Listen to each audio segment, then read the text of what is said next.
What's going on, guys? It's your boy Anthony, back with another edition of the Fourth Man and a little solo action this week. Will had some things to take care of, and we did release an episode at the end of last week. But as we continue to get closer to the season, we plan to do more interviews with new faces of the Big Three. This week, we have Ball Hogs' newest member, Jodie Meeks. Before we get to the interview, make sure you guys are following our social channels at Fourth Man Pod at Big3 News, subscribing and liking over at YouTube, youtube.com/fourthmanpod. And for those of you listening on Dash Radio this Saturday afternoon, we appreciate you guys as always, whether you're a first-time listener or you're a repeat listener. That being said, let's get to the interview with NBA vet, NBA champ, and Ball Hogs' newest member, Jodie Meeks. Joining us today is NBA veteran, NBA champion, and recent Ball Hogs draftee, Jodie Meeks. Welcome to the show, and thanks again for coming on. Thanks, man. I appreciate y'all having me. Looking forward to doing this interview and get started with the league. Yes, sir. Yes, sir. Super exciting to see you in the league, and it was super exciting when your name popped up on the draft pool. Let me ask you this, how's the training going for the upcoming summer? I mean, do you ever really stop training as a professional athlete? Not really, man. I'm still working out probably 5-6 times a week, doing something, whether it's on the court or in the weight room, conditioning, something. So the past probably year and a half since I haven't been on the team, I've just been nonstop in the gym, waiting for an opportunity. And, this is one of the opportunities that I was looking for. So just trying to go in and showing what I can still do and what I've been doing for. So I'm excited about it. I'm looking forward to it. Yeah, pretty wild to me that you're not on a team either, especially coming off a championship year. But we'll talk about that a little bit. And I feel like I'd be remiss if I didn't talk about some of your days, early on in your NBA career. But I want to start here because, 2019, obviously a great year for you because you won your first NBA championship there with the Toronto Raptors. But doing a little research and also come to find out that, you're from the Georgia area, Norcross, more specifically. I'm kind of from that same area. Oh, yeah? Yeah. I'm from like the Sandy Springs area is where I was recently at, but I was born in Gwinnett County over there and saw that your jersey retirement was also that same year after winning the championship. It was, yeah. Looking back like 15 years ago, I guess, I'm sure you believed in what you could accomplish, obviously. But do you feel like, you've succeeded those or you're succeeding those expectations? You know what, man? It's always a dream to have things like that happen. Make it to the league. First, make it to a high Division I, play well, make it to the league, and stay for years. That's always a kid's dream when he's a basketball player. But for that to come into fruition and actually happen is definitely a blessing. And I couldn't have scripted any better. Winning a championship, if that was my last time on a team and playing in the NBA, that was I went out like Michael Jordan, I feel like, on top. So for sure. I hope that's not the end, but if it is, I'm at peace with it. So the jersey retirement was in December of 2019. I had, all my friends and family there, and it seemed surreal, going there as a, 15, 16, 17, 18-year-old kid. You dream of one day that happening, and life is short and life goes by fast. You know what I mean? So to fast forward 15 years and that happening, it's like, man, I remember playing on this court. I remember my coach, pushing me and all that, and to see everybody came out and supported me, my teammates and family members. It was great. It was a great night. That's awesome. Yeah, it's got to be a good feeling, and just it's almost like all that hard work has paid off, or it's like living up to that moment. It's kind of all where it started, the foundation. So super cool to see that. Obviously 2019 was a great year, but going back to early on in your NBA career, you actually had the opportunity to play with a lot of bigger names, more prominent names there, and starting with the the Lakers your first season. That was kind of the case. Kobe, obviously, Pau Gasol, Steve Nash, Dwight Howard, probably a couple more on there as well. I mean, first and foremost, what were the locker rooms like on a game-to-game basis with, playing alongside some of those guys? Well, I feel like I should have had at least 2 championships because we were stacked that year. I think that was my 4th year in the league. So coming in, I just came from I got drafted by Milwaukee, and then I went to Philly for 2.5, 3 years. So I feel like I was you know, on kind of like a dream team. So I was looking forward to just being, you know, Kobe's backup, learning, which I did learn a lot, and coming in off the bench and giving a lot of energy, knocking down open shots and things of that sort. But everybody, I feel like that year got injured, including myself. We were bounced out in the first round, but I learned a lot that year. And so when Kobe injured his Achilles at the end of that year, that automatically turned my switch in my mind to, hey, you know, it's time to show everybody what you can do. You potentially have a chance to start in the league again, because I started in Philly, and that's exactly what happened. So I ended up, you know, playing really well that next year, which was my 5th year, and you know, showing the world what I could do. And the locker rooms were priceless, man. It's everything you can think of, from Metta World Peace to Dwight Howard to Kobe. Oh yeah, that's right. Couple fights and all that type of stuff. Sure. So, it was great though. I learned a lot as a young kid. I was 24, 25 years old. So you don't really know what to expect going into a situation like that, but you just try to learn as much as possible. Yeah, I'm 26 right now, and just thinking of the idea of being in a locker room with some of those guys, it's just like blasphemy right now. Do you feel like Kobe was pretty supportive, you know, of you, you know, after tearing his Achilles? Obviously, he's a guy that we know very well, that's very ingrained in the game, whether you're in the NBA brotherhood or outside perspective. But do you feel like he's pretty supportive, you know, being on the sidelines and him stepping in, or you stepping into his role? Yeah, man. Well, you know, first and foremost, RIP to him. You know, that was definitely a tragic day. And I was actually in LA when it happened. But he was definitely like a big brother to me. As soon as I stepped foot in LA, you know, I had a couple workouts with him up in Orange County, where he was living, and where his wife is from and all that. So I got a chance to experience, you know, what not a lot of people got to experience, you know, early workouts, 5:30 in the morning. And he was just really supportive of me, knowing that I was going to be his backup. And then when he got injured, you know, he was even more supportive, telling me, you know, different things that could help me, watching film with me, texting me even at like halftime or something like that, what he saw from his house or from the locker room. So it was a great, you know, 2 years to have that type of access and that type of relationship with someone like that. And even when I saw him, you know, a few years after that, he would, you know, when I saw him, it was, hey, what's up, man? How you doing? And some of my teammates were looking like, hey, you know him? Like, well, we were teammates, you know, but a lot of people don't get that access to him because he was pretty closed off. But it was nice to have that relationship with him. For sure, I can only imagine. And like you said, rest in peace to the late great Kobe Bryant. I'm sure this is a question that you get asked, probably more so in your inner circle than the outside world, but do you have any great Kobe stories or any memorable stories that really just kind of sit with you and you look back on? Yeah, I have definitely have one that stuck out to me, which gave me a lot of confidence. I remember we were in Brooklyn. This is I want to say this is when like Joe Johnson, Paul Pierce, and all those guys were the first year.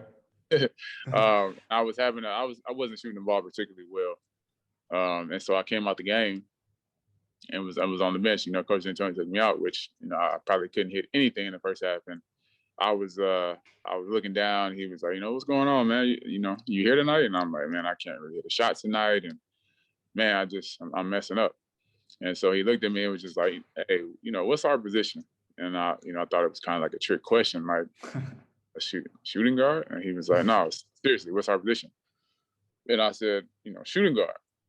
And he was like, exactly. You know, we shoot and we guard. We don't worry about, you know, mistakes. We don't worry about missed shots. We don't worry about percentages.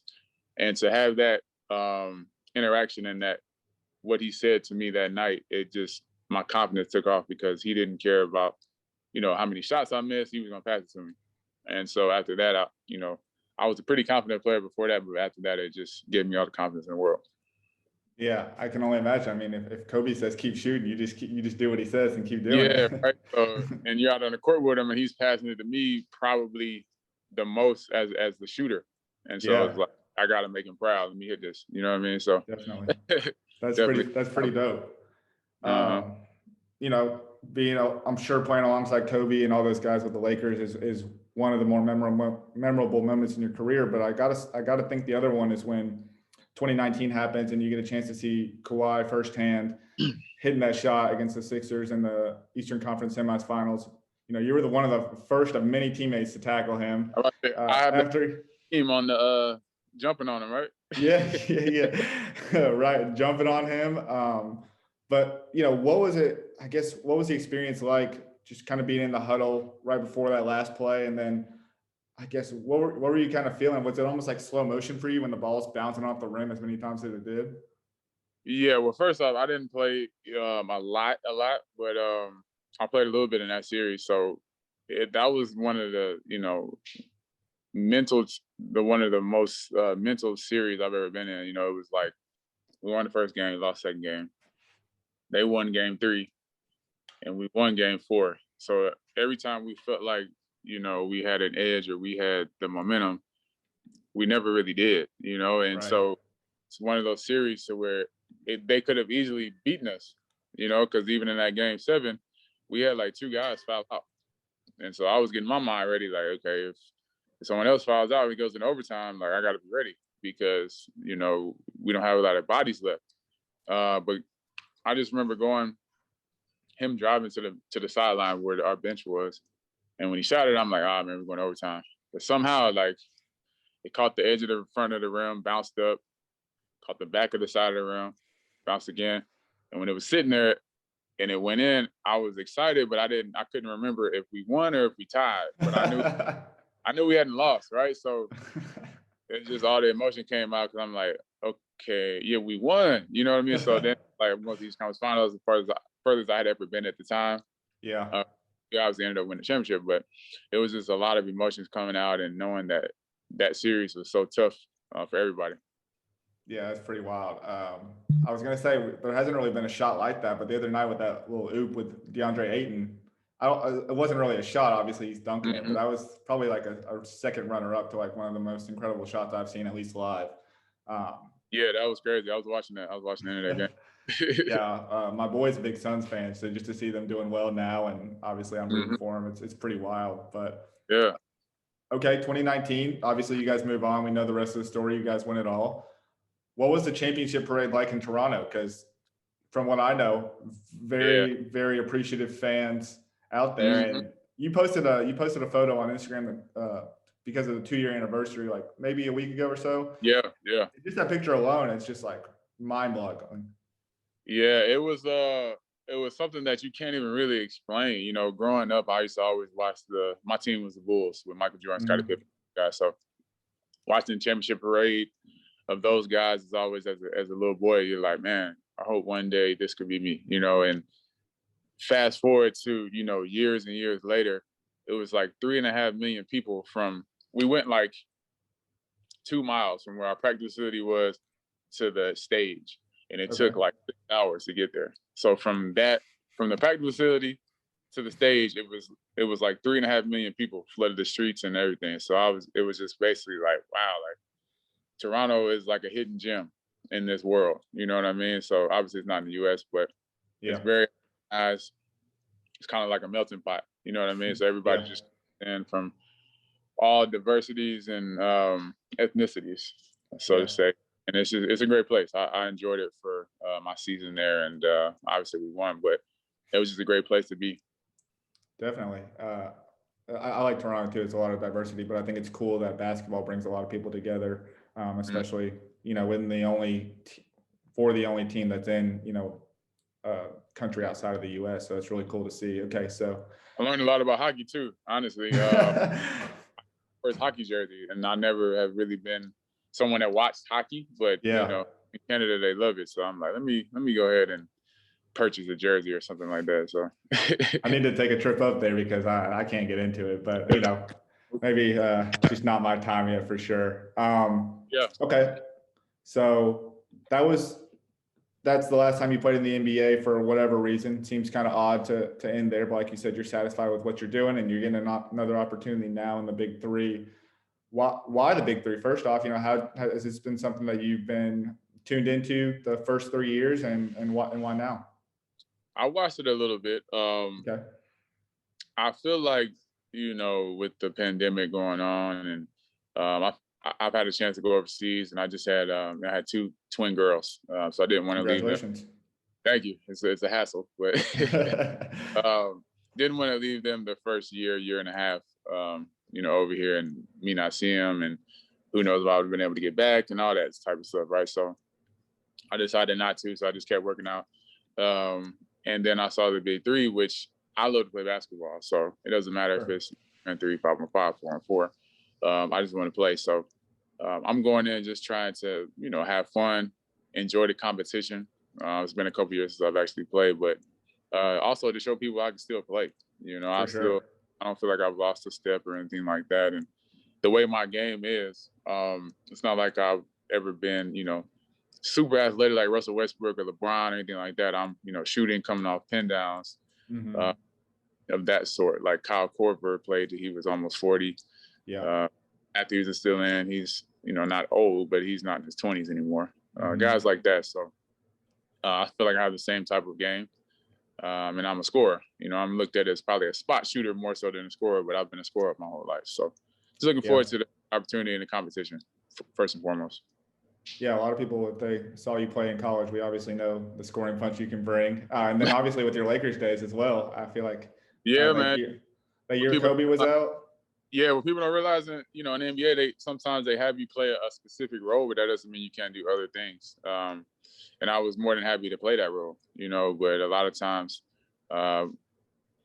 perfect example, Cameron Payne is balling right now, right, for the Suns. For sure. But it's just the opportunity that he's in. I'm sure he's always been a good player. He just hasn't had it. So, there's a lot of guys like that just need an opportunity. Definitely. And I like that the Big 3 provides one. I think, too, people, just fans in general, forget it's kind of the out of sight, out of mind mentality where it's like, oh, you did this, but I haven't seen it in 3 years. So don't really remember what you can do. All we know is what you're doing now.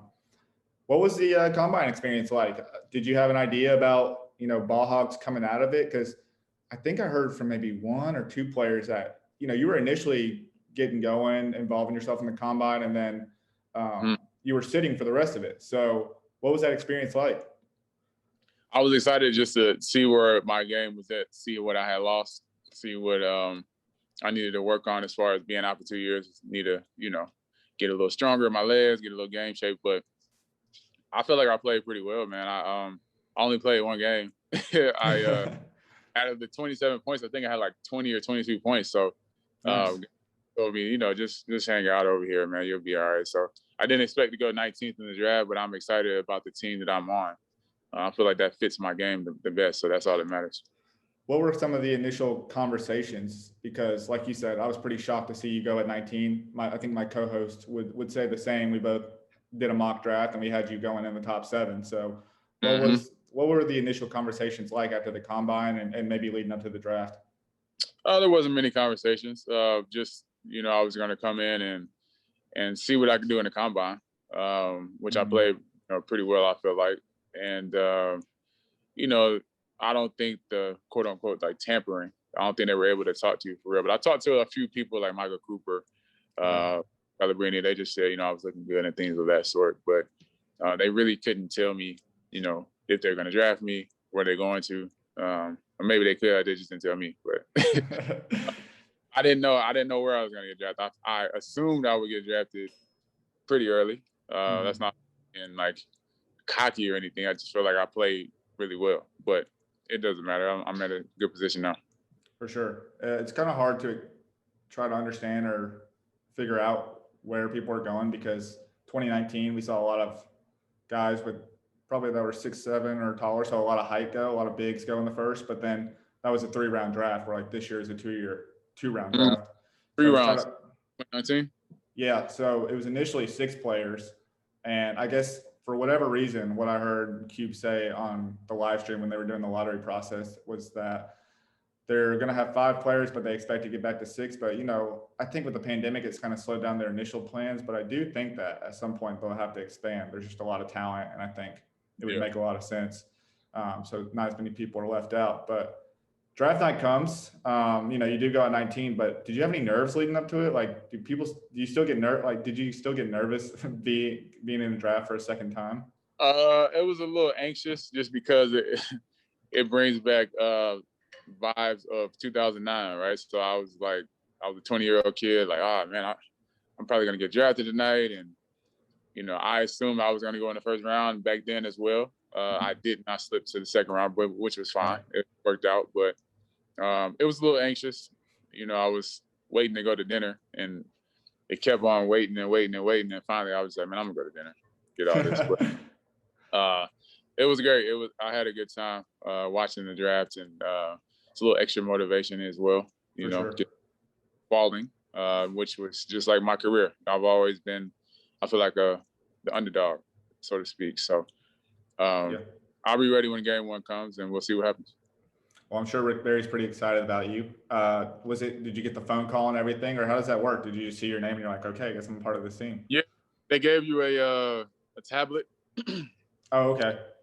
Coordinating and telling you, when you were next and all that stuff. And I got a text from Rick, Brian Scalabrine saying congratulations, and we're looking forward to having you. So that's dope.